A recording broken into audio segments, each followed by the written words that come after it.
In this lesson, I'm going to show you how to play different versions of the open G chord.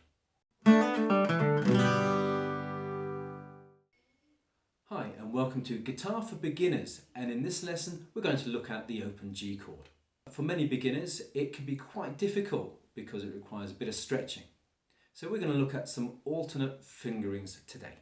If you're joining us for the first time, welcome to the YouTube channel where we learn to play the guitar step by step. The G chord is one of those basic chords that we all need. In fact, it's one of my favourite open chords. So let's start with the easy way. And for this we'll be using one finger. And we'll either be using the fourth finger or the third finger. And this one finger goes on the third fret of the E string or the sixth string here. So you could play it like that there or like this here. And one of the advantages of this is it's super easy. Okay, it really is. And you know, play like that or like that and then strum. However, this is where the disadvantage comes. You can only really play the top four strings. Alright, so you need to make sure you are dampening down the fifth and the sixth string. And I usually use this with my, use my thumb for this. So the basic advantage is really easy. It gets you playing G, no problem. But be careful with the fifth and sixth string. And this was actually the first G chord that I learned many, many moons ago. This is the two finger method. Okay. And you can either use the fourth and the third finger or the third and the second finger. And let's have a look at these. You can see the diagrams there. Okay. And this is with the fourth and third finger. So the fourth finger is on the top E string at the third fret. And the third finger is on the exact opposite string. Okay. So it's on the third fret of the low E string, or the sixth string. And the thing about this one here, you can strum the whole chord and you get quite a nice sound out of it.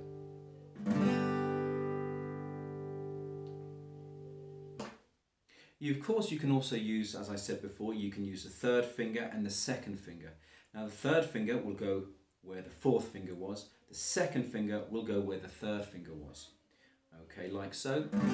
Exactly the same thing. I think the advantage of this is that it gives you a really nice sound. Okay, and also it's kind of a link between the easy version and the versions to come.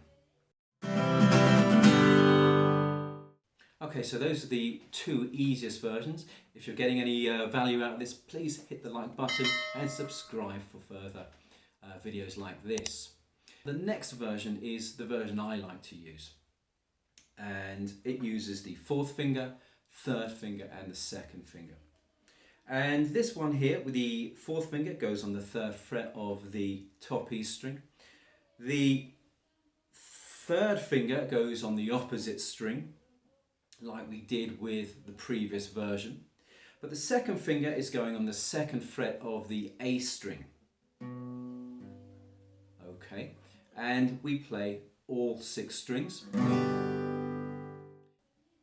Okay, and I think one of the benefits of this version is that the second and third fingers remain in a similar position when you change to C, but they are shifting across one set of strings. Off they go like that, and the first finger goes down there. Check the link in the description for the lesson on the C chord. And you'll see you can go from here to here really simply without too much of a drama. It can also be a bonus because you can change from G to the E minor chord quite easily as well without too much of a change because you've got the second finger anchoring you. There's also a link in the description for an E minor lesson too. So we are using the third finger at the sixth fret. We are using the first finger at the second fret of the A string and the second finger at the 3rd fret of the low E string. Same shape, but just different fingers as position 3. Now, a lot of people learn this position when they first learn G, and it seems to be quite a popular position. But for me personally, it's not a favourite, because changing to, let's say, C requires quite a bit of a change. And the same with a chord like E minor. Bit of a change. But it's quite a popular one, and you'll see a lot of guitarists use it. Now, shape number 5 is very similar to shape number 4, and we keep the 1st and 2nd finger in place, but this finger here, the 3rd finger, is going to shift across one string to the B string at the same fret, and this little finger here is going to go where the 3rd finger was previously, on the 3rd fret of the 6th string, or the top E string.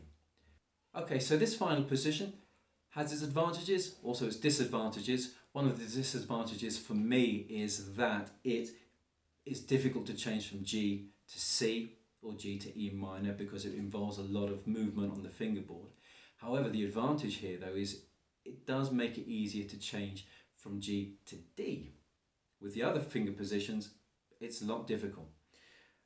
So with changing from G to D, all you're going to do, you're going to lift up everything except the 3rd finger. Going to keep it in position there, and then the 2nd finger goes on the 2nd fret of the top E string, or the 1st string, and the 1st finger goes on the 2nd fret of the G string, or the 3rd string, and you can play so like so.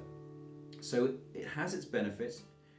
You have that 3rd finger anchoring you between the 2 chord changes, which makes it a little bit easier. With the other fingering positions, there's a lot more work to be done. Also, this particular G chord is one that's favoured by John Lennon. And if you watch him playing A Hard Day's Night, for example, you'll see him strumming like so. Now, if the C chord is giving you a bit of a problem, check out the link in the description to see a lesson very similar to this one, where I look at different ways of playing the C chord in the open position to make it easier for beginners. Also, have a look at the playlist for a list of regular lessons for all the basic major and minor chords in the list. And don't forget to hit the subscribe button, the like button, and the notification button for more content like this. So thanks very much, guys. See you in the next class.